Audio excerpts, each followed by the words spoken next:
Pero yo creo que esta serie es la serie más importante de toda la historia de Full Life. Estoy hablando no solamente de historia pasada, estoy hablando de historia futura.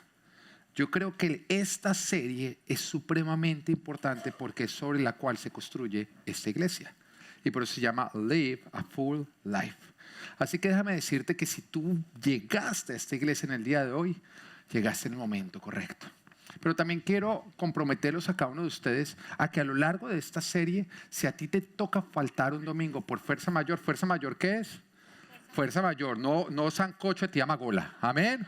Fuerza mayor es fuerza mayor. ¿Ok? Estamos así, ¿no? Define bien fuerza mayor. Fuerza mayor es no pude ir porque estaba enfermo, porque estaba viajando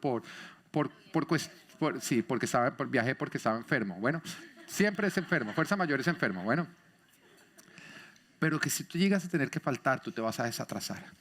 Porque a lo largo de esta serie vamos a estar enseñando cosas que yo creo que si tú las aplicas a tu vida va a evidenciar lo que Cristo quiere que tú evidencies. El Señor va a sanar tu vida, el Señor va a organizar tu vida, el Señor va a bendecir tu vida y el Señor va a multiplicar todo lo que está escaso en ti. En eso consiste esta serie. Y por esa razón yo quiero comprometerlos a todos a que vamos a participar de ella de una manera bien activa. Amén. Llegaste en el momento, díganle de lado, llegaste el día que era. Así que vamos a arrancar con Live a Full Life. La prédica de hoy justamente la he titulado Antes de arrancar. Y quiero dar una introducción a todo lo que consiste Full Life. ¿Por qué Live a Full Life? ¿Por qué el nombre de nuestra iglesia? ¿De dónde salió todo lo que es Full Life? Mira, cuando yo me convertí al cristianismo, entendí que Jesús es la clave de absolutamente todo. No solamente es el inicio de nuestra relación con Dios, sino que en Jesús nosotros obtenemos la capacidad para tener una vida y una vida en abundancia, una vida sobreabundante. Y cuando entendemos bien que Jesús nos da acceso al Padre, lo cual restaura nuestra relación con Él, nos permite ser sus hijos y ser herederos, también logramos entender que en Jesús nosotros obtenemos el acceso a la palabra de Dios. Y que la palabra de Dios es la fuente de sabiduría para dar fruto en absolutamente todo. Y todo esto yo lo entendí cuando me convertí al cristianismo. Ahora, si a esto le sumamos que en Jesús nosotros también podemos obtener el ser llenos del Espíritu Santo que nos permite a nosotros comprender la palabra y también nos da la fuerza sobrenatural de aplicarla. ¿Por qué digo comprender la palabra?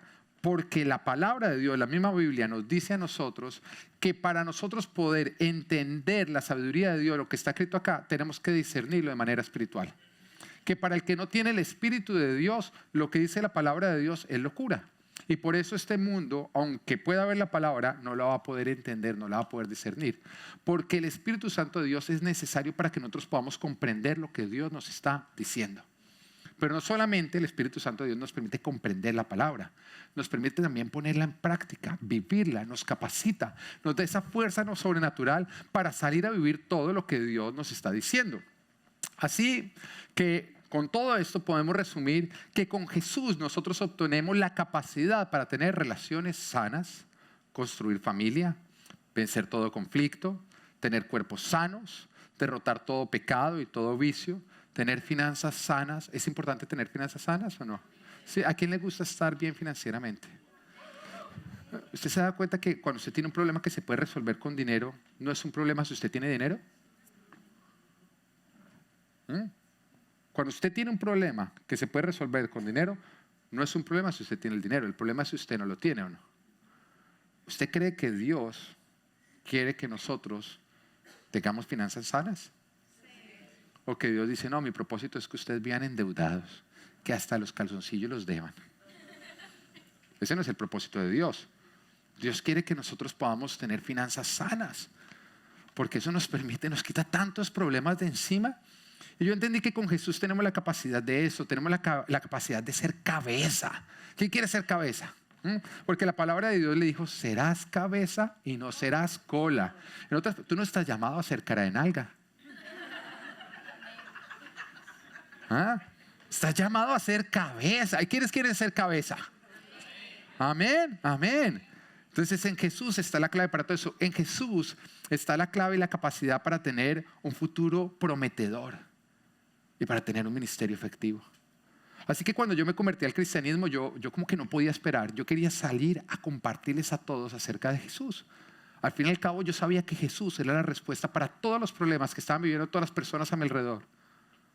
Así que, sin importar si estos problemas fueran emocionales, físicos, espirituales, relacionales o materiales, yo sabía que en Cristo ellos iban a poder encontrar una respuesta. Sin embargo, cuando yo salí a predicar, me encontré con un problema muy grande. Y era que las personas no querían escuchar lo que yo les estaba compartiendo, a causa del mal testimonio de personas que ellos conocían, que iban a iglesias y que se llamaban a sí mismos cristianos. Y recuerdo muy bien una oportunidad de compartirle a uno de mis mejores amigos de infancia acerca del Señor Jesús, cómo Él había transformado mi vida, cómo había cambiado. Y cuando le estaba hablando, Él me dijo, Pedro, yo tengo un tío que es cristiano. Y yo en ese momento me emocioné, porque yo dije, Señor, gracias, tú le estás predicando esto por mi lado y por el lado del tío. Esta familia va a llegar ya. Yo quería conocer el tío para decir, Dios nos está usando para que ellos conozcan de Cristo.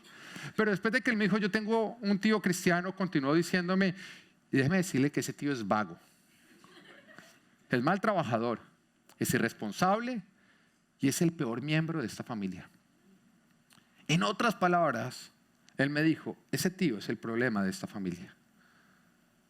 Alguien a quien ninguno de nosotros nos queremos parecer. Pero después de eso yo llegué a la oficina en la cual estaba trabajando. Y yo dije, acá sí va a ocurrir. Así que mi primera labor fue identificar todos los cristianos de la oficina. Éramos más o menos 200 empleados, entonces yo quería saber quiénes de ahí eran cristianos. ¿Para qué? Para que juntos trabajáramos porque la iglesia se convirtiera al cristianismo. Para que todos conocieran del Señor. Sin embargo, cuando empecé a hacer mi búsqueda, me encontré con que los cristianos eran los que siempre llegaban tarde, con la excusa de que habían llegado tarde porque estaban en ayuno y se extendieron en su devocional. Y cuando el jefe los regañaba por haber llegado tarde, ellos decían, eso es un ataque del diablo. El diablo está usando al jefe para atacarme en ese tiempo porque yo estoy en ayuno. Mire, eran los empleados que habían tenido que despedir porque robaban. O habían tenido que salir de ellos porque cuando llegaban a donde los clientes, en lugar de ponerse a trabajar, lo que hacían era ponerse a predicar. En otras palabras, me encontré con que en la oficina no se alegraban de que hubiera llegado otro cristiano, sino que se preocupaban por si este cristiano iba a ser igual que los demás.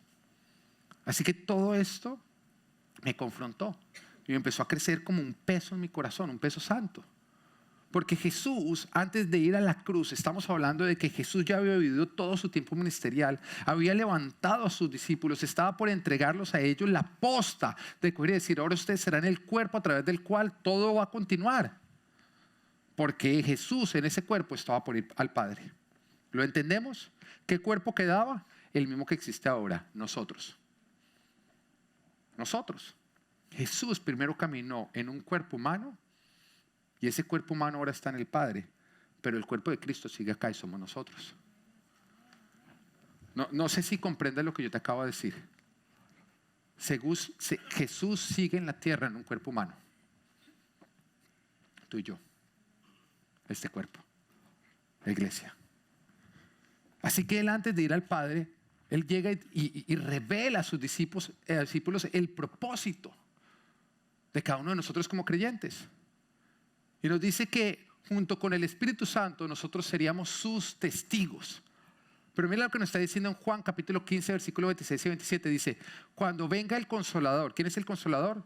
El Espíritu Santo. Dice, que yo les enviaré de parte del Padre, el Espíritu de verdad que procede del Padre, Él testificará acerca de mí. Y también ustedes darán testimonio porque han estado conmigo desde el principio. El Señor en este momento empieza a decir que nosotros estamos acá para testificar acerca de Él. Ese es nuestro propósito. Para testificar, que es dar a conocer una verdad que nosotros conocemos pero que el mundo no conoce.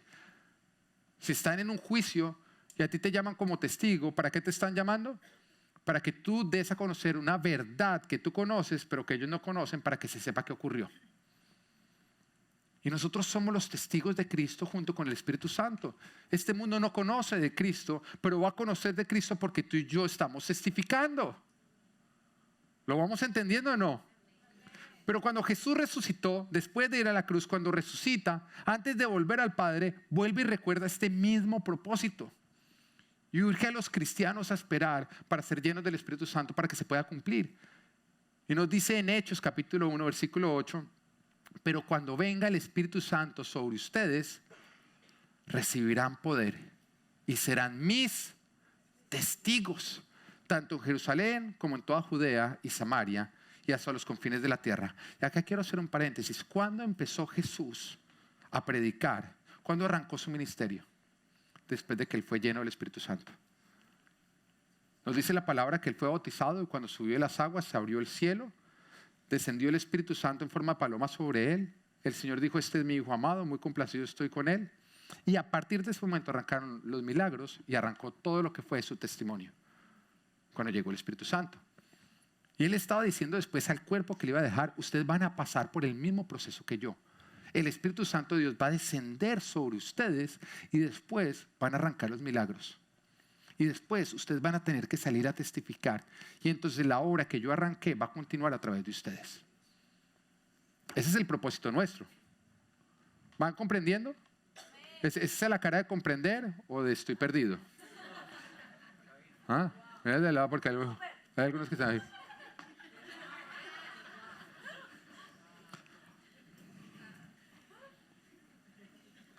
Cuando Jesús dijo, ustedes serán mis testigos, esta palabra testigo, recuérdale bien, testigos, ¿tú sabes qué connotación tiene?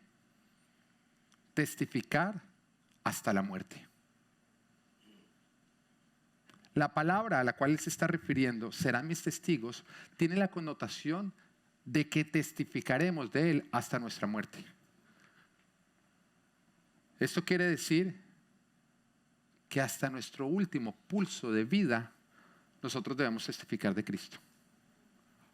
Pero recordemos otra advertencia que Jesús hace. En Mateo capítulo 7, versículo 16 dice: por sus frutos los conocerán. Por sus frutos los conocerán. Acá se está refiriendo a que nosotros podremos reconocer quiénes realmente son seguidores de Jesús por el fruto que evidencia sus vidas, el cual viene como resultado, lógicamente, de aplicar y vivir la palabra de Dios. El fruto es el resultado de poner en práctica la palabra de Dios. Cada vez que tú obedeces la palabra de Dios, tú estás poniendo una semilla que va a traer un fruto. Y el Señor dice: por los frutos sabrán que realmente son seguidores míos. Así que yo de eso saqué lo siguiente, que con nuestras palabras predicamos, pero con nuestro fruto validamos lo que predicamos. Y ahí continúa diciendo: la unión de ambos, palabra y fruto, testificamos. Estamos llamados a ser sus testigos.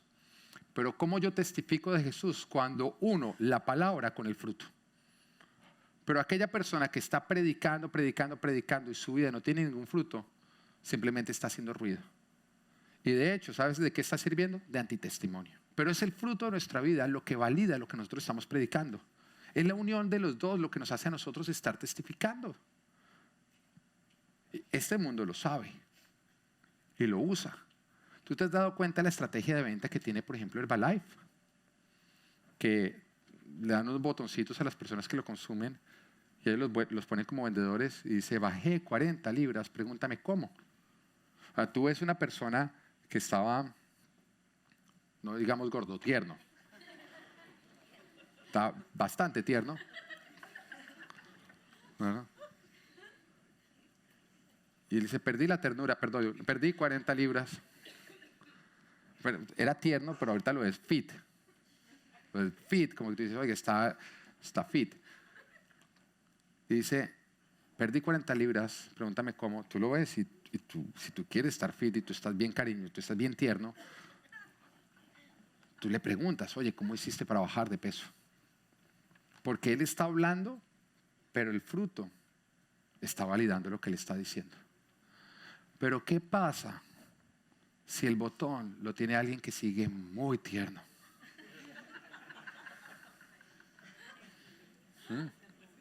Yo bajé 40 libras, pregúntame cómo. Y tú lo ves y dices: no, salta, rebota. Tú no le vas a preguntar, ¿o no? Tú le dirías, mira, tú no has perdido 40 libras, ahora has podido perder $40, 40 días, pero 40 libras no. Pero es que así muchas veces nos vemos nosotros cuando salimos a predicar de Cristo en nuestras vidas, están evidenciando lo contrario. Cuando tú ves que unas personas conocidas están teniendo problemas en su matrimonio y tú empiezas a predicarles, mira, Cristo es lo que necesita tu matrimonio, pero tu matrimonio es un desastre. Ellos ven que tú tratas a tu esposa mal. Cuando tú ves con personas con problemas económicos y tú sales a predicarles de cómo salir adelante en el área profesional, con las finanzas, cuando tus finanzas son un desastre. Cuando tú eres una persona que usa el dinero de una manera irresponsable. ¿Tú crees que alguien quiere escuchar ese testimonio? No es un testimonio, es un antitestimonio. Eso es como si uno llega de verdad a decirle, mira, te voy a ayudar a organizarte en las finanzas, el amigo que está en bancarrota. Eso no funciona. O como si tu padre o tu madre o la tía que lleva 3 divorcios encima te está diciendo cómo tienes que manejar tu matrimonio. Te va a enseñar cómo divorciarte. Sin embargo, ¿sabes qué es lo absurdo? Que muchas personas están preguntando, ese tipo de personas, qué deben hacer en el matrimonio.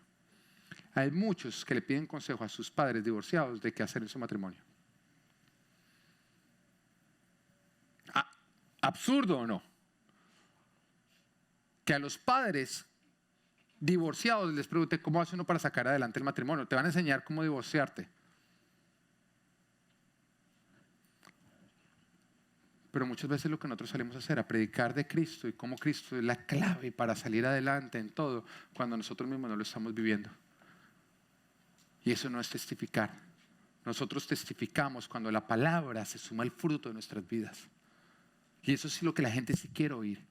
Cuando tú tienes personas que están pasando por un problema en su matrimonio, logran entenderse, pero tú tienes un matrimonio saludable, que ellos lo pueden ver y tú les dices, mira, nuestro matrimonio era un desastre, pero desde que Cristo es el centro de nuestras vidas, mira el matrimonio que yo tengo. ¿Sabes qué? Ellos dicen, yo quiero tener lo que tú tienes. Yo quiero tener lo que tú tienes. Es tu fruto el que valida lo que tú predicas. El fruto de tu vida es el que hace que otros quieran prestar atención a lo que tú estás predicando. Porque todo el mundo quiere escuchar personas exitosas. Nadie quiere escuchar fracasados. Duele, pero es verdad o no. Entonces, ¿por qué más bien no vives el éxito en las diferentes áreas de tu vida para poder después salir a predicarlo? Porque ahí sí vas a tener micrófono. Porque ahí sí vas a tener audiencia. Entonces vuelvo y repito, con nuestras palabras predicamos, pero con nuestro fruto validamos lo que predicamos. La unión de ambos, palabra y fruto, testificamos. Y entendiendo esta necesidad, entendiendo esta fuerte necesidad que se convirtió en un peso en el corazón de mi esposa, fue que nosotros decidimos cuál sería la visión de Full Life, que creemos que no nació en nuestro corazón, sino en el corazón de Dios. Nosotros empezamos a ver esa necesidad. Muchas personas que predicaban, pero sus vidas solamente invalidaban. Nos pasaba que cuando llegamos con emoción a hablarle a la gente de Cristo, la gente mismo que decía, ay no, otro cristiano que está hablando, no, ustedes son un desastre. Y nosotros dijimos, vamos a levantar una iglesia diferente, Señor.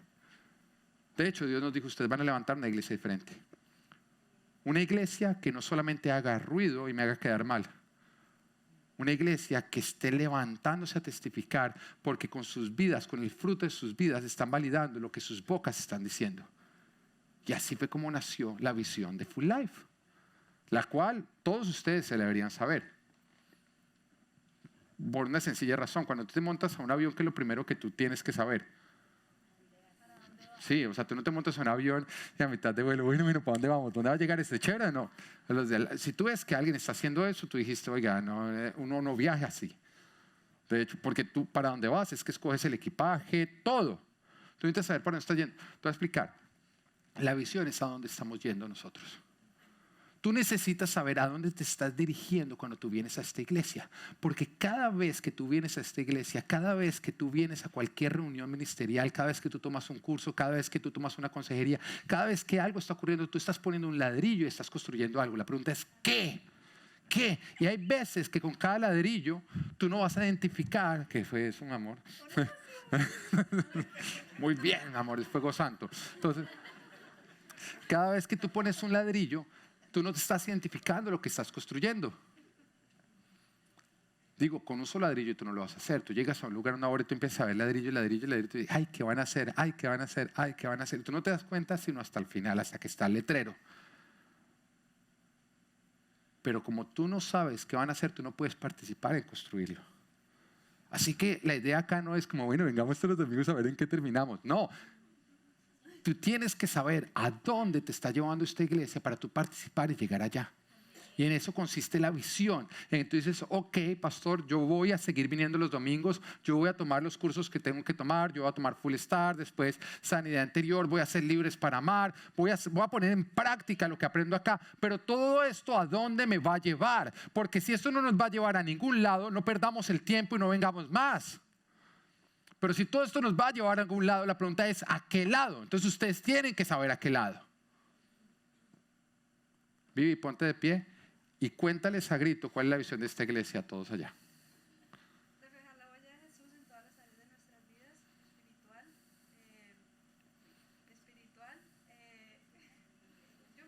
relacional, física, profesional, ministerial, para impactar nuestras vidas, nuestras familias y las áreas de más necesidad. Amén. Vivi, yo te había dicho que te iba a preguntar. No, ¿no es cierto que no? ¿No? Brenda, ponte de pie. Grítale a todos cuál es la visión de esta iglesia. La visión, sí. Reflejar la huella de Jesús en todas las áreas de nuestra vida, espiritual, relacional, física, profesional, ministerial, para impactar nuestra familia, nuestra sociedad y las áreas de mayor necesidad. Amén, amén. Excelente, excelente. Javi, ponte de pie. Grítale a todo el mundo. Yo quiero que grites a todo el mundo, de por cierto, soltero. Buen partido. Grítale a todos cuál es la visión de esta iglesia. Acuérdate que dije soltero, te están escuchando las mujeres, ¿no? Ellas quieren ver el bozarrón que sale de ti. Tu chance de vender. Bueno, dale. Reflejar la huella de Jesús en todas las áreas de nuestra vida, la espiritual, relacional, física, profesional y ministerial, para impactar nuestra familia, las áreas de nuestra familia, las áreas de mayor necesidad. La sociedad. Bueno, lo puse nervioso, pero él se la sabe perfectamente. Puse mucha presión sobre él. Bueno, ¿a quién más? ¿A quién más ponemos en evidencia? No, mentira. ¿Sabes por qué ellos saben la visión de esta iglesia? Porque ellos están caminando hacia allá. Y están edificando hacia allá. Y lo más lindo es que cuando tú miras sus vidas, cómo ellos llegaron, dónde están, tú logras ver que ha habido avance en todo eso, que se está cumpliendo. Todo lo que nosotros hacemos en esta iglesia es con el propósito de que juntos nosotros avancemos hacia esa visión, hacia reflejar la huella de Jesús en todas las áreas de nuestra vida. Por favor, ponla en pantalla. Reflejar la huella de Jesús en todas las áreas de nuestra vida. Espiritual, relacional, física, profesional y ministerial, impactando nuestra familia, sociedad y los lugares de mayor necesidad. Pero ¿qué significa reflejar la huella de Jesús? Cuando tú ves una huella de algo, de alguien, ¿tú qué sabes? ¿Qué pasó por ahí o no? Si tú ves de pronto unas huellas de perrito acá, ¿tú qué dices? Pasó por acá un perro. Tú ves unas huellas de gato y ¿tú qué dices? Alguien raro soltó su gato. Las huellas de gato nos dan más profundidad. Las huellas nos permiten saber quién pasó por ahí. Entonces, cuando decimos reflejar la huella de Jesús, significa que cuando las personas puedan ver nuestra vida, puedan decir, ¿sabes qué? Jesús pasó por acá. Porque su huella quedó. Pero ¿cuál es la huella de Jesús? Cuando Jesús pasaba por un lugar, ¿qué pasaba en ese lugar? ¿Él qué dejaba en ese lugar? Él daba orden, Él sanaba, Él daba vida y Él multiplicaba. Lo cual se resume en Él bendecía. Esa es la huella de Jesús. Cuando la gente puede ver cada área de tu vida y ve, oiga, esto está ordenado y eso no está ordenado. Esto era un caos. El matrimonio de estos era un caos. pero ahorita se ve orden, se respira orden. ¿Mm? Cuando la gente dice, oye, esto está sano, pero esto estaba enfermo, esto estaba muy mal, pero ahorita está sano. Oiga, esto tiene vida, esto estaba muerto. Y de pronto ven una multiplicación y dicen, pero ¿de dónde está multiplicación si esto era escaso? En ese momento dicen, ¿saben qué? Alguien pasó por acá. Y entonces tú puedes decir, Jesús pasó por acá porque esta es la huella que Jesús deja cuando pasa por un lugar. Entonces en eso consiste reflejar la huella de Jesús en cada área de nuestras vidas. Cuando nosotros miramos los evangelios, nos damos cuenta que cada vez que Jesús pasaba por un lugar, Él ordenaba lo desordenado, Él sanaba lo enfermo, Él revivía a lo muerto y Él multiplicaba lo escaso. Él bendecía. Pero ¿por qué tenemos que reflejarlo en cada área de nuestras vidas? Porque Jesús nos dice en Juan capítulo 10, versículo 10, cuál es el propósito por el cual Él vino.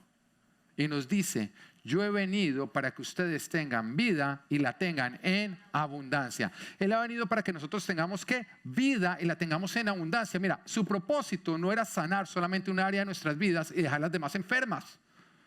Que muchas veces es lo que vemos. Personas que viven a Cristo para sanar su parte espiritual. Ya tengo una relación con Dios. Ya estoy vivo espiritualmente. Pero miramos las otras 4 áreas y siguen enfermas. Jesús no dijo, yo vine para que tengan un área de sus vidas sanas. No, Él vino para que nosotros tengamos una vida y una vida en abundancia. Eso quiere decir que Jesús no va a dejar ningún área de nuestras vidas, nada que compone nuestras vidas, sin Él poner su toque de sanidad, de multiplicación y revivir lo muerto. Jesús vino para darle vida a cada área de nuestras vidas. El área espiritual, relacional, física, profesional y ministerial. Piensa en tu vida como el recorrido que hizo Jesús en los evangelios. Cada vez que Jesús llegaba a un lugar y se encontraba con algo que necesitaba su toque, si este algo se rendía y creía en Él, Jesús hacía su milagro. Pero recuerda lo que te estoy diciendo. Jesús llegaba a un lugar donde había una necesidad. Ese algo tenía que rendirse y creer en Él. Y entonces Jesús sanaba.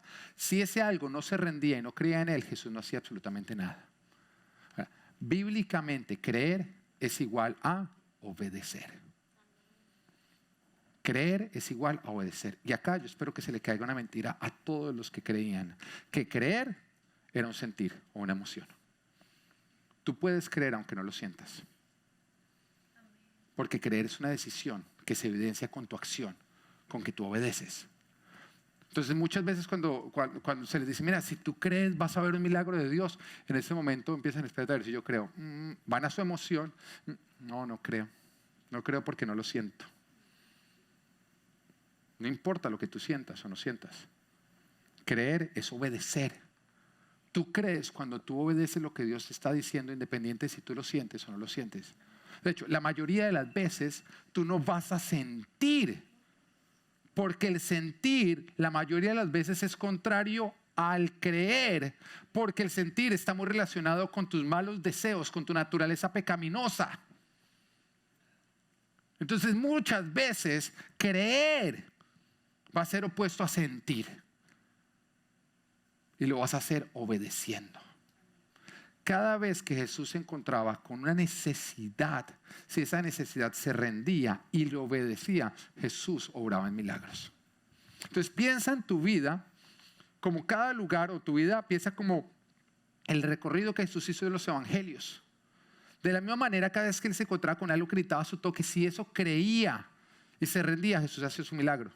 Porque Jesús está recorriendo tu vida, cada área de tu vida, todo lo que compone tu vida. Y cada vez que Él encuentra algo que necesita su toque, Él te dice, ríndelo a mí y cree. Y entonces yo obraré en milagros. Pero nosotros debemos creer. Creer es igual a obedecer. Y si nosotros lo hacemos, Él desatará su milagro, convirtiendo ese área de escasez en un área de abundancia. Eso es reflejar la huella de Jesús. Ahora, las 5 áreas tienen una razón, el orden que hemos establecido, hay una razón de por qué ese orden. Y pensemos para eso en un carro, este carro. Digamos que este carro representa tu vida. ¿Mm? Y el destino al cual tú te estás dirigiendo está acá al frente y es una vida en abundancia. Tú tienes que llegar de aquí y moverte hasta acá. Pero para llegar a esa vida en abundancia tú vas a necesitar 5 componentes. ¿Cuáles son esos componentes en el carro? ¿Qué es lo que le da la potencia a este carro? ¿Perdón? ¿Qué dijeron? Muchas cosas dicen, no, el motor. El motor es el que le da la potencia de movimiento. Bueno, no se me vayan tan lejos como la gasolina, no, porque si es un Tesla. No se complique, no se va a complicar, ¿ok? El motor le da la potencia. ¿Estamos? Pero ¿qué pasa si este carro tiene 5.000 caballos de fuerza? No caballos, corceles, percherones. La capacidad, mejor dicho, de movimiento que ningún otro carro tiene, pero le falta una llanta. No va a poder llegar a ningún lugar, ¿o no? Entonces el motor es simplemente la primera parte, da la capacidad de movimiento. Pero después cada una de las otras 4 llantas son las que dan la capacidad de desplazamiento. La potencia necesita poder desplazarse. Ahora, ¿qué es el motor? El motor representa tu área espiritual, la potencia. Tú necesitas bien espiritualmente para poder desplazarte. Porque Jesús le dijo a sus discípulos, esperen hasta ser llenos del Espíritu Santo para poder salir a testificar. La potencia, el poder, ¿cómo lo obtenían? En el área espiritual. Porque el Espíritu Santo de Dios estaba en ellos. En tu área espiritual no solamente está la capacidad para comprender lo que Dios te dice que tú hagas, está también la capacidad para ponerlo en práctica.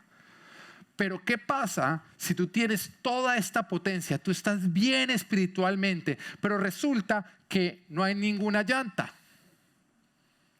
Que tú vas a ser un cristiano que hace ruido y que está no testificando de Cristo, sino que es antitestimonio. Y lastimosamente fue con lo que mi esposa y yo nos encontramos mucho, y por eso empezó a crecer ese peso en nuestros corazones que creíamos que fue puesto por Dios, de decir no, necesitamos una iglesia que trabaje las 5 áreas, que sale y conquiste, que esté testificando en toda área, que tu matrimonio testifique de Cristo, que tus finanzas testifiquen de Cristo, que tu cuerpo testifique de Cristo, que tu profesión testifique de Cristo, que tu ministerio testifique de Cristo. O si no, lastimosamente, solamente son personas que gritan Biblia pero no la viven. Porque están bien conectados espiritualmente, pero no lo están usando para absolutamente nada.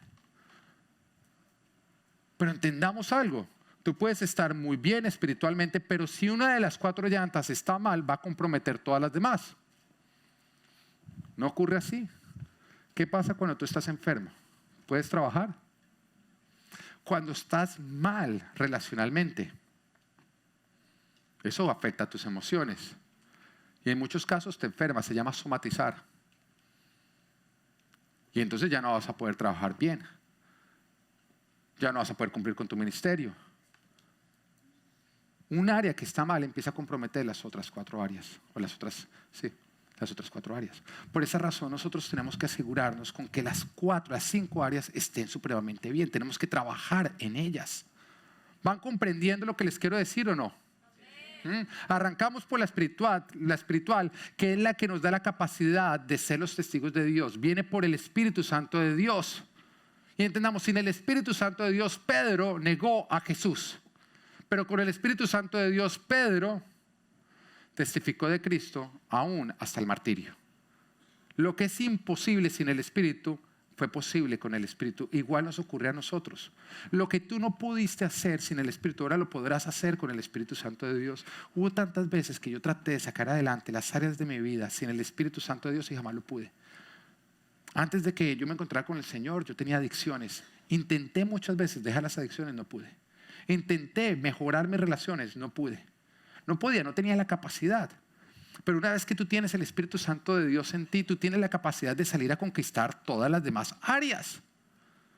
Y tienen que ser conquistadas, porque un área que tú no conquistas es un área que va a afectar todas las demás y que no te va a permitir a ti movilizarte hacia la vida en abundancia. Pero no solamente es que las áreas estén bien puestas, porque yo puedo tener bien puesta esta llanta, pero si la llanta está bajita en aire y el carro empieza a moverse, ¿qué empieza a ocurrir? Que empieza a afectar el movimiento. va a afectar la velocidad, va a afectar el funcionamiento de todo el vehículo. Y hay muchos que de pronto en algunas áreas las tienen, ahí está el área, pero tú no le has metido el aire, no la has inflado bien y por lo tanto cuando tú te estás moviendo está afectando toda tu vida. La Biblia nos muestra que la capacidad de todo empieza por el Espíritu, por nuestra relación con Dios, que somos llenos con Él, pero que todo lo demás tiene que ser conquistado, al igual que los israelitas tuvieron que conquistar la tierra prometida. Y vayamos a esta historia porque esta historia es un cuadro de nuestra vida. El pueblo de Israel vivía como esclavo en Egipto. ¿Qué significaba vivir como esclavo en Egipto? Que ellos no decidían, otros decidían por ellos. Que ellos no eran dueños de nada, otros eran dueños de todo lo que ellos tenían. No eran dueños ni siquiera de su futuro, otro era el dueño de su futuro. Que ellos simplemente vivían para que otros disfrutaran. No tenían ningún tipo de autoridad sobre su propia vida. Pero así éramos tú y yo, porque antes éramos esclavos del pecado. Vivíamos para satisfacer el pecado y a pesar de que sabíamos que nos hacía daño, seguíamos amarrados en el pecado. Y el pueblo de Israel es liberado de todo eso por Dios y es llevado al desierto. Pero ¿por qué el Señor llevó al pueblo de Israel al desierto? Muchos dicen para llevarlos a la tierra prometida. No, no es cierto. Él los llevó al desierto para que ellos conocieran a Dios como tenían que conocer a Dios. La palabra siempre dice que ellos saldrían al desierto a adorarlo, a desarrollar una relación con Dios, porque en esa relación nacía todo. Nacía el entender su identidad, nacía en recibir todo el empoderamiento de Dios, nacía el ya ser herederos de todo lo que Dios los hacía herederos. Pero Dios no les permitió a ellos ir a la tierra prometida hasta que ellos no estaban bien en el área espiritual, hasta que ellos no comprendían quién era Dios y quién eran ellos con respecto a Dios, sino que los dejó ahí. Porque fue en el momento en que ellos entendieron quién era Dios y quién eran ellos en Dios, que ellos ya tenían la capacidad de salir a conquistar las tierras prometidas. Pero ¿qué hubiera pasado si después de ellos entender, claro, Dios es el creador del cielo y la tierra, el que todo lo puede, es mi Señor, es mi Padre, yo soy su pueblo, soy un pueblo conquistador? Ellos no hubieran salido a conquistar la tierra prometida, que hubieran muerto en el desierto. Y es lo que muchos cristianos les está ocurriendo. Reciben el conocimiento de Dios, saben que son hijos de Dios, pero no están usando todo ese conocimiento y todo ese empoderamiento para salir a conquistar las otras áreas de su vida. Y por lo tanto están viviendo en el desierto y van a morir en el desierto. ¿Por qué? Porque las tierras tú tienes que salir a conquistarlas. Dios te da la capacidad, pero tú tienes que salir a conquistarlo. ¿Qué significa? Que por venir a la iglesia tu matrimonio no va a mejorar. Por venir a la iglesia tus finanzas no van a mejorar. Por venir a la iglesia tu salud no va a mejorar. Por venir a la iglesia tú no vas a estar mejor profesionalmente. No, acá recibes la capacidad para salir a conquistarlo. La instrucción para salir a conquistarlo, el empoderamiento para salir a conquistarlo. Pero si tú no sales a conquistar, tú vas a permanecer en un desierto. Acá tú vas a aprender lo que tú tienes que hacer para tener un buen matrimonio. Sí, esposas, acá están aprendiendo que si tú quieres tener un buen matrimonio vas a tener que respetar a tu marido. No porque él se gana tu respeto, sino porque Dios ya dijo que lo tienes que respetar. Maridos, acá tú vas a aprender que tienes que amar a tu esposa, no porque la entiendes, porque nadie las entiende, sino porque Dios dijo que las tenemos que amar. No te compliques tratando de entender para amar. Ame.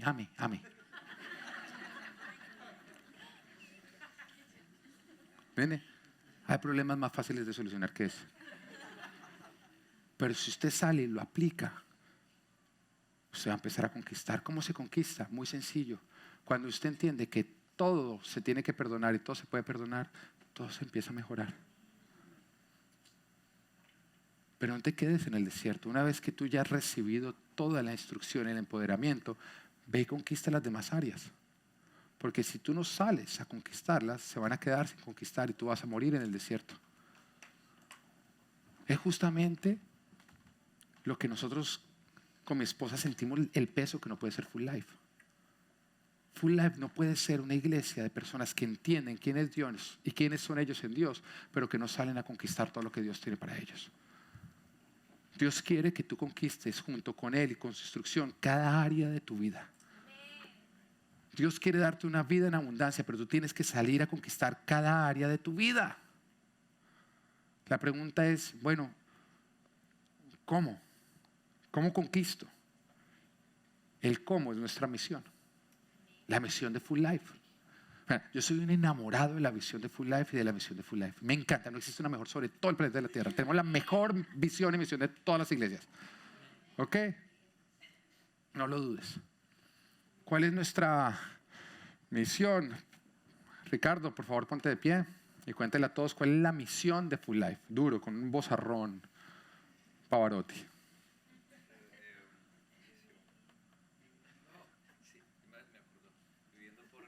Yo ya me la sé, ellos de pronto no sé.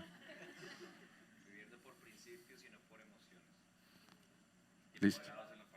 No. Di la primera parte que ya te la sabes bien, dilo duro. Viviendo por, No, pero mira, yo creo que la persona que está allá no te está escuchando. viviendo por principios y no por emociones. ¿Tú lo viste? ¿Sí? ¿Lo viste? ¿Bien? Bueno, es sentarte. Continúa con la siguiente parte. Tú. No, pero poniéndose de pie, qué cosa, hombre. Empoderados por la palabra de Dios y guiados No. por la palabra de Dios y empoderados por el Espíritu. Y hablando el amor de Jesús en todo lo que hacemos. Bueno, muchas gracias. Te puedes poner. José, ¿qué estás? ¿Qué te hablas? Cuéntale a todos cuál es la misión. No, él dice, no me ha molestado, pastor, no me ha molestado. Bueno, mira, párate y cuéntales a todos cuál es la misión.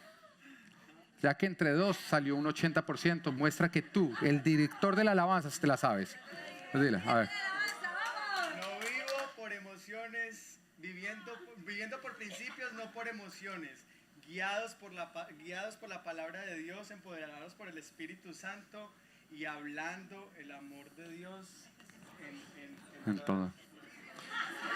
En todo lo que hacemos, hablando del amor de Jesús en todo lo que hacemos. Bueno, pongámosla en pantalla para que todos ustedes la puedan ver. Dice, vamos a la cuenta de 3, 1, 2, 3. Viviendo por principios y no por emociones, guiados por la palabra de Dios, empoderados por el Espíritu Santo y hablando el amor de Jesús en todo lo que hacemos.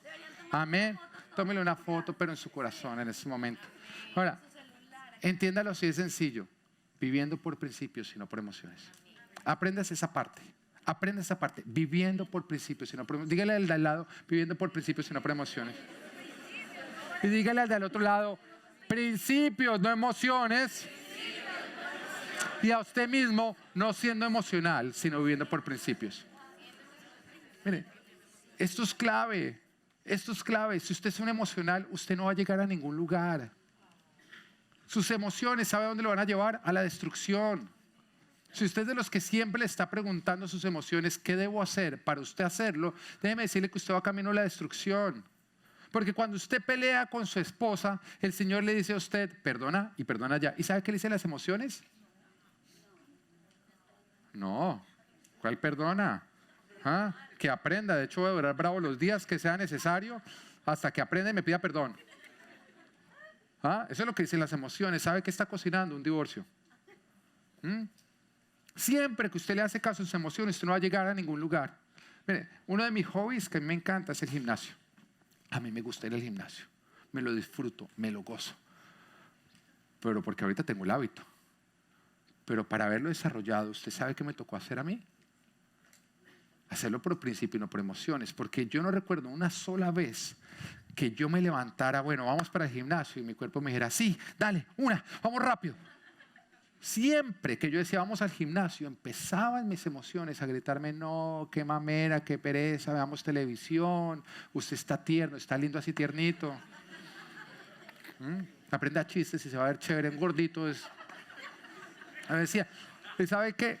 Y yo iba a salir así, y mire, y pasaba por el frente de la panadería, y yo le iba a decir algo, no hay nada más tentador que el olor a pan caliente, ¿o no?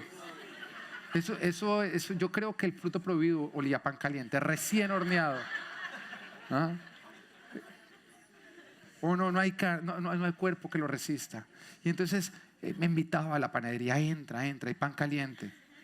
Y hasta el momento en que yo llegaba al gimnasio, yo iba a abrir la puerta y mis emociones, ¿sabes qué me decía? Todavía puedes no ir, todavía no puedes ir, estás cerca. Mira, yo me iba a montar en la primera máquina y todavía me decía, puedes salir corriendo, nadie te va a juzgar.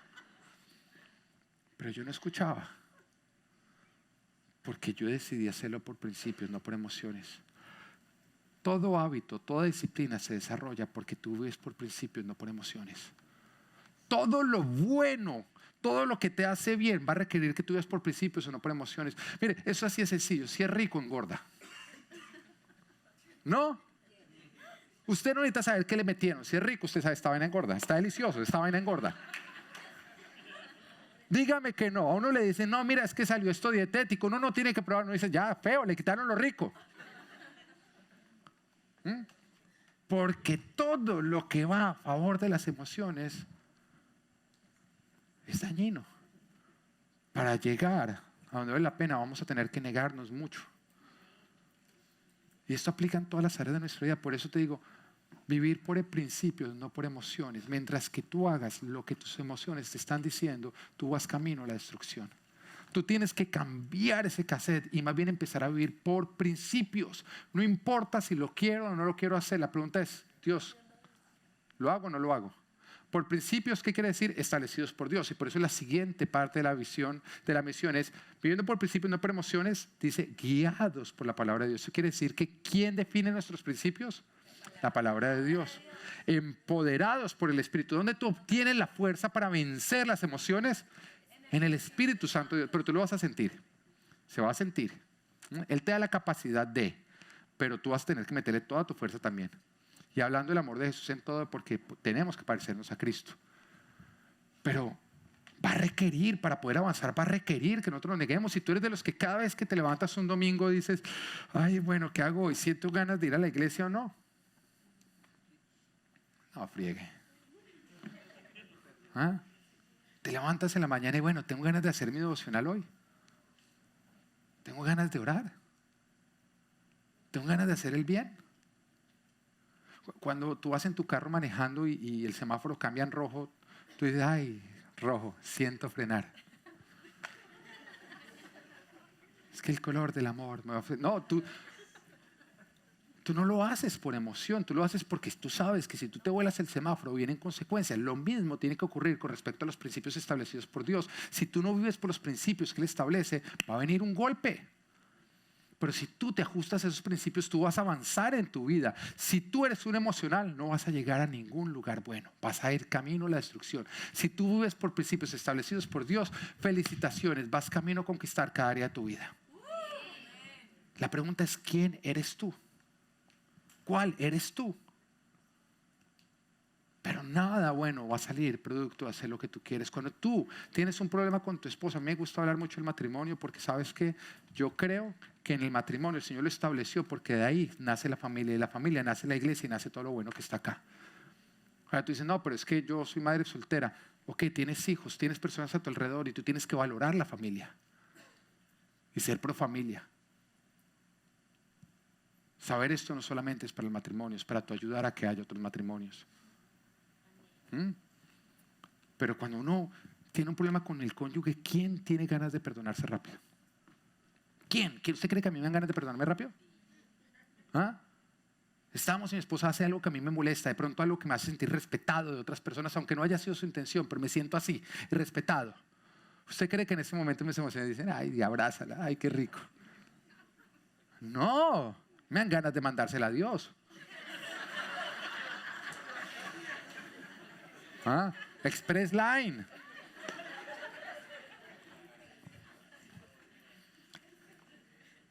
Pero en ese momento no es que quiero, es que quieres. Y Dios me dice, perdónala. Y yo voy en contra de mi voluntad. Pero haciéndolo de corazón. Y mi amor, ¿sabes qué? Tú y yo somos más importantes estar juntos, más importantes que esta pelea. Y entonces juntos decidimos aplicar principios y no emociones. Y por esa razón podemos avanzar hacia donde Dios nos quiere llevar, una vida en abundancia. Cada área de nuestra vida tiene que ser vivida, tiene que ser conquistada. Ahora, en cuanto a vivir por principios y no emociones, yo creo que es a lo que se refiere el apóstol Pablo cuando dice en Gálatas capítulo 5, versículo 16 al 18, lo siguiente. Así que les digo, vivan por el Espíritu y no seguirán los deseos de la naturaleza pecaminosa. Porque ésta desea lo que es contrario al Espíritu y el Espíritu desea lo que es contrario a ella. Los dos se oponen entre sí, de modo que ustedes no pueden hacer lo que quieren, pero si los guía el Espíritu, no están bajo la ley. Viviendo por el Espíritu, no viviendo obedeciendo nuestros malos deseos. Porque nuestros deseos, nuestras emociones, la mayoría de las veces van a ser contrarios a la voluntad de Dios. En otras palabras, es obedeciendo a Dios independiente de mis deseos, porque yo decido ser un esclavo de Dios y no de mis malos deseos. Tú conquistas cada área no haciendo lo que quieres, sino lo que Dios dice que tú tienes que hacer. Pero lastimosamente, si tú vives haciendo lo que quieres, tú vas camino a la destrucción. Y has hecho de tus malos deseos tu Señor, porque es a quien tú obedeces. Pero cuando tú vives para obedecer a Dios, vas camino a la bendición, porque entonces Dios es tu Señor. Ahora, ¿cómo vas a reflejar la huella de Jesús en cada área? Cada vez que tú vayas a actuar, cada vez que tú estés por actuar, en lugar de preguntarte a ti mismo, ¿qué quiero hacer? En lugar de preguntarle a otros, ¿qué quieres que yo haga? Tú le vas a preguntar a Dios, Señor, ¿qué quieres que yo haga?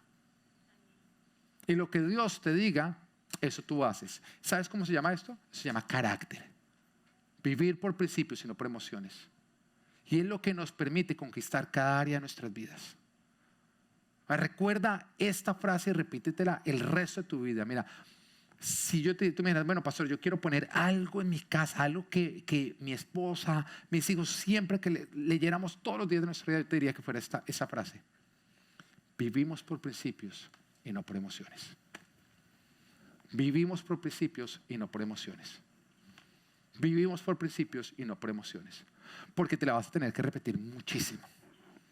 Cada vez que tú vayas a hacer lo que Dios te está diciendo y no quieras, y tu carne te empieza a proponer lo contrario, tú vas a tener que callar tu carne diciendo, yo vivo por principios y no por emociones. Cada vez que tú te levantes para ir a la iglesia y aparezca algo más atractivo, tú dices, no, yo vivo por principios y no por emociones. Cada vez que tú no sientas orar o hacer lo bueno, lo que sea, tú te vas a repetir, yo vivo por principios y no por emociones. Principios establecidos ¿por quién? Por Dios. Los tiene que establecer Dios, porque este mundo va a probar muchas cosas que Dios no aprueba. Este mundo puede decir que el aborto es legal. Te voy a decir algo. El aborto es ilegal en el reino de los cielos y siempre lo va a ser. Así que ¿quién define tus principios? ¿Las leyes de acá abajo? Este mundo dice que el matrimonio homosexual está bien. Ok, está bien para este mundo, pero el reino de los cielos dice que no. No es el orden establecido de familia. Y ¿sabes qué es lo más triste? Que a nosotros nos preocupa. Este mundo en el que vivimos está muy preocupado por no ofender a nadie menos a Dios. Siempre que vamos a decir algo, ay, ¿quién se va a ofender? ¿Quién se va a ofender? Pero no nos preguntamos, ¿Dios se va a ofender? La pregunta es, ¿quién define tus principios? ¿Quién define los principios por los cuales tú vives? Pero si tú permites que Dios sea el que define tus principios y tú decides obedecer esos principios en lugar de tus emociones, muy bien, Dios es tu Señor y vas camino a su bendición. Pero quiero que terminemos analizando cómo termina nuestra visión. La visión de Full Life. Reflejar la huella de Jesús en toda área de nuestras vidas. Espiritual, relacional, física, profesional y ministerial. Y acá viene cómo termina. Impactando nuestra familia, sociedad y los lugares de mayor necesidad.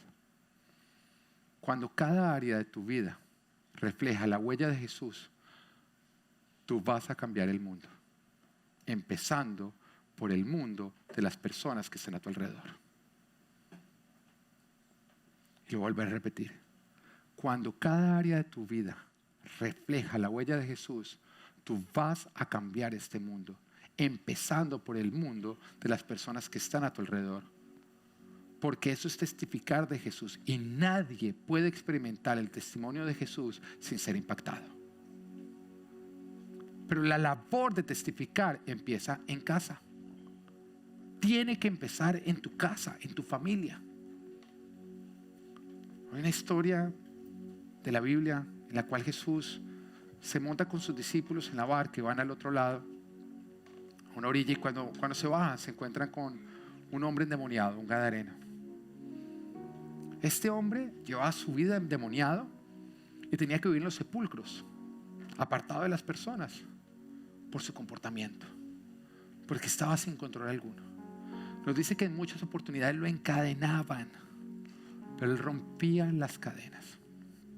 Estaba en descontrol. Nadie podía controlarlo, solamente producía destrucción. Ahora este hombre nos representa a nosotros, Porque ¿cuántas áreas de nuestra vida no han estado así o están así? En descontrol, que solamente hacen daño a otros, que hemos tratado nosotros de controlarlas y no hemos podido hacerlo. Yo recuerdo antes de conocer al Señor, adicto al alcohol, a las drogas, promiscuidad y un montón de cosas. Y muchas veces yo decía ya no más, ya no más, ya no más, y trataba de encadenar esas áreas. Pero lastimosamente volví a romper las cadenas y volví a practicar aquello que me destruía a mí y destruía a aquellos que me rodeaban. Porque no era solamente mi vida, era el daño que yo le hacía a mis padres, a mis hermanos y a las personas que estaban a mi alrededor. Estaba en descontrol, caminando hacia un sepulcro, viviendo en un sepulcro, porque si alguien se acercaba a mí, compartía mi muerte. Pero este hombre, nos dice la palabra, que cuando llegó y se encontró con Jesús, aquello que otros no podían controlar, vino y se postró ante Jesús. Esos demonios. Y entonces nos dice que ellos rogaban a Jesús que no se expulsara de la región. Le dijeron, por lo menos déjanos entrar en esos cerdos. Y Jesús les dio una orden y los demonios salieron de este hombre, entraron en la manada de cerdos, y nos dice que inmediatamente entraron los cerdos, ellos se tiraron por un precipicio y murieron ahogados todos. Dice, pero ¿por qué Jesús permitió que eso ocurriera? Muy sencillo, porque los animales no tienen voluntad. Eso quiere decir que ellos estaban siguiendo la voluntad ¿de quién? Del diablo. La voluntad del diablo era matarlos. Pero es la misma voluntad que el diablo tenía con respecto a la vida de este gadareno y con respecto a tu vida. El diablo quiere matarte. Y el Señor estaba evidenciándolo. Sin embargo, después de que ocurre todo esto, este hombre entra en su sano juicio. Nos dice la palabra que se vistió bien y quedó completamente sano. Eso es lo que Dios quiere hacer contigo, conmigo, en cada área de nuestras vidas. Pero una vez que él quedó completamente sano, él le rogó a Jesús, le dijo, Señor, déjame ir contigo, déjame ser parte de tu caminar, déjame ir a otros lugares, déjame contarle a otros lo que tú has hecho por mí, déjame predicar, déjame evangelizar. Yo quiero ir a lugares remotos para ser usado por ti. Que es lo que muchas veces nosotros queremos hacer, pero eso es huir. Es huir, porque muchas veces cuando somos sanados, a los que menos estamos dispuestos a predicarles a los nuestros, y queremos irnos a lugares lejanos donde hay personas que no nos conocen, pero realmente detrás lo que tú estás tratando de hacer es de huir, de no enfrentar. Porque Dios no solamente quería sanar a este hombre, quería sanar su entorno, su familia, sus relaciones y todo lo que componía su vida. Así que cuando él le rogó, dijo, Señor, déjame seguirte, déjame ir contigo, Jesús le responde en Marcos capítulo 5 versículo 19, vete a tu casa, a los de tu familia, y diles todo lo que el Señor ha hecho por ti y cómo te ha tenido compasión. Tu familia no va a ser impactada por las palabras que salen de tu boca, pero sí por el fruto que produce tu vida, lo cual valida lo que tú predicas. Y cuando cada área de tu vida refleja a Jesús, tu familia va a ser impactada, la sociedad va a ser impactada. Y entonces en ese momento, y solamente en ese momento, Dios te usará para ir a lugares de mayor necesidad a que sean impactados. Pero testificar de Jesús tiene que empezar en casa. Testificar de Cristo tiene que empezar en casa. Tú tienes que entender que el Señor te ha llamado a que tú lo conozcas, porque el Señor no solamente te ama a ti, sino que ama a todos los de tu casa y quiere impactar a todos los de tu casa. Y que Dios te está diciendo, ahora que tú lo conoces, te está poniendo una misión y te está diciendo, tienes que reflejar mi huella en cada área de tu vida. Tienes que dar fruto, porque cuando das fruto, entonces tu casa va a querer conocerme a mí, me recibirán y yo los transformaré a ellos.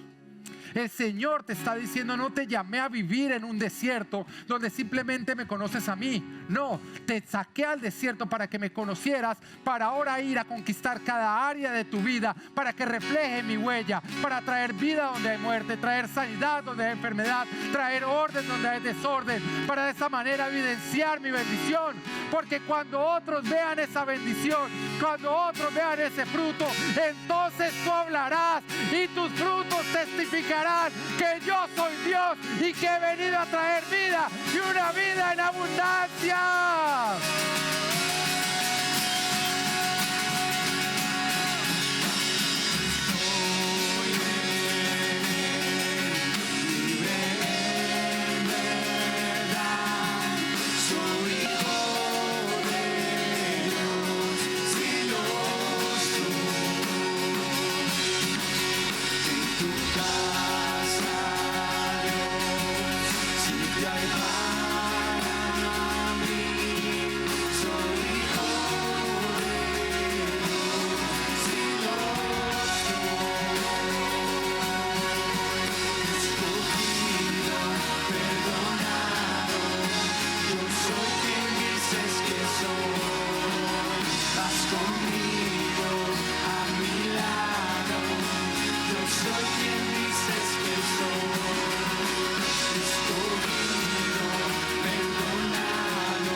para mí. Soy hijo de Dios, si lo soy.